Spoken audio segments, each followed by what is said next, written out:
Hello, everyone. Welcome to the TechGig Podcast, where we decode the latest in tech, trends, and transformation.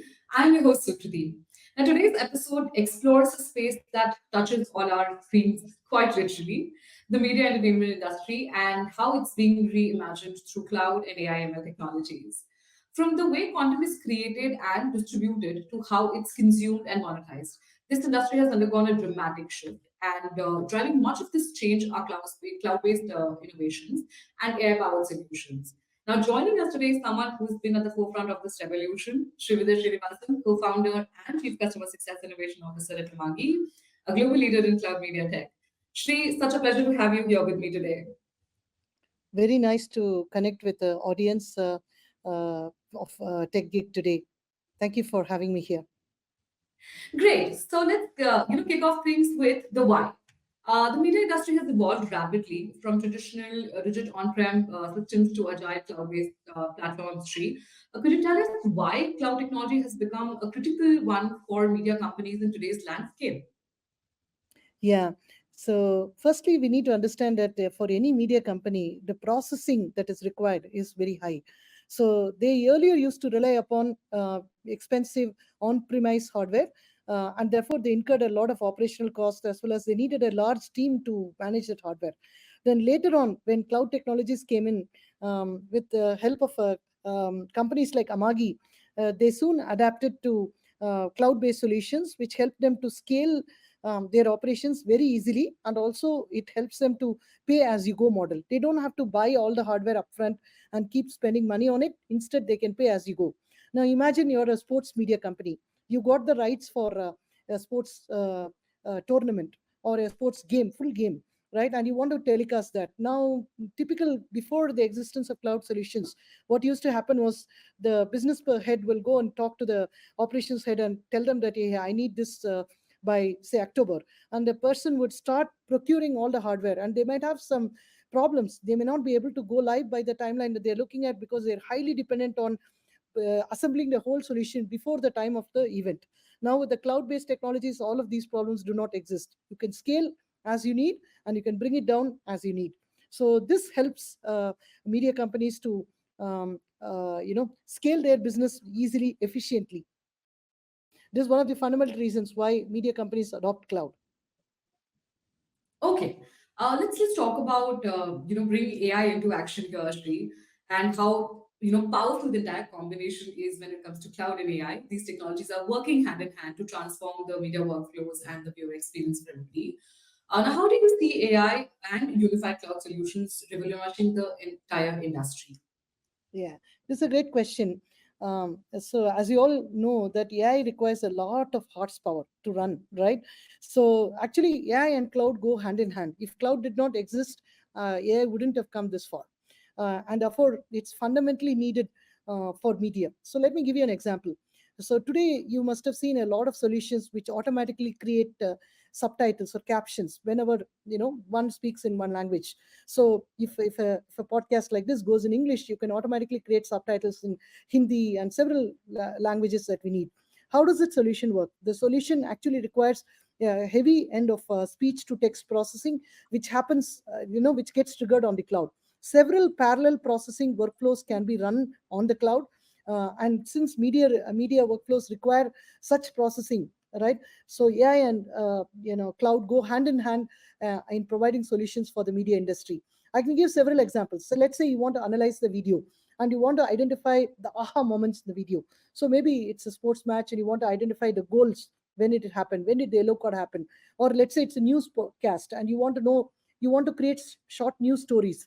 For all of this, heavy algorithms of AI are run to identify the key moments, and these running these algorithms require cloud, and several such algorithms need to run in parallel in order to process multitude of videos, and hence cloud is an important part of this whole story.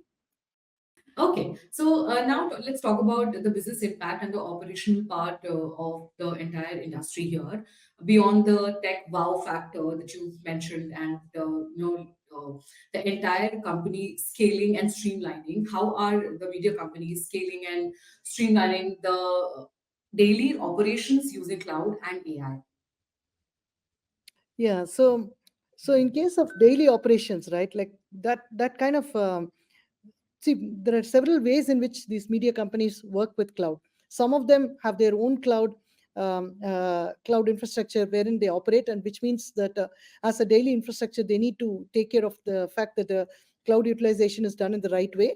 In terms of scaling it, right? Like let's say that there is a certain newscast or there is some certain event, right, which is expected to have millions of viewers. Now, let's say there are dynamic ad insertions happening for the live telecast. So such ad insertions can be done by scaling up the infrastructure in the cloud, right? Doing the ad insertions, and finally, after the event is done, they will be scaled down as well. So these are all some of the ways by which people use cloud for scaling as well as running their daily operations. The cloud could be used for contextual ad placements, right, or for reducing operational overheads. Where, like, only let's say for a particular live event, you want the captioning or the subtitles available for multitude of languages, and otherwise it's normal only two or three languages. So you can do all of that by scaling up the infrastructure and setting up multitude of channels at the time, right? So basically, using these approaches, like whenever it's needed, you can scale up, and when it is a normal day, it runs in a normal way. People can actually use the dynamic behavior of cloud scaling. That's all I had on this question. All right. Now I want to touch base on the people's side, Shri. With all this tech innovation, what does it take to empower developers and cross-functional teams to innovate efficiently? Yeah, first, to empower developers and cross-functional teams, the latest advancements in AI have to be explained. We normally do that. For example, in our company, we do that using a simple coffee chat conversations, or we show Friday evening demos of how some team members were able to use it efficiently. The landscape is changing quite a bit, right? Like one of the challenges with AI is that you work on something today, and then the developer might be surprised to see a new tool come up tomorrow. So because of that reason, people should be first open to change. There's no need to stick on to one product or one approach for some time. It's better to actually keep an eye on what's coming up and start using that, and exchanging notes with various teams to understand or to explain how others are using it will immensely help. And this is one of the key things that are needed to innovate with the AI, because what I'm observing currently is that everyone are using AI in some form or the other. Some of them use it very, very innovatively, and some of them are using it for their basic needs.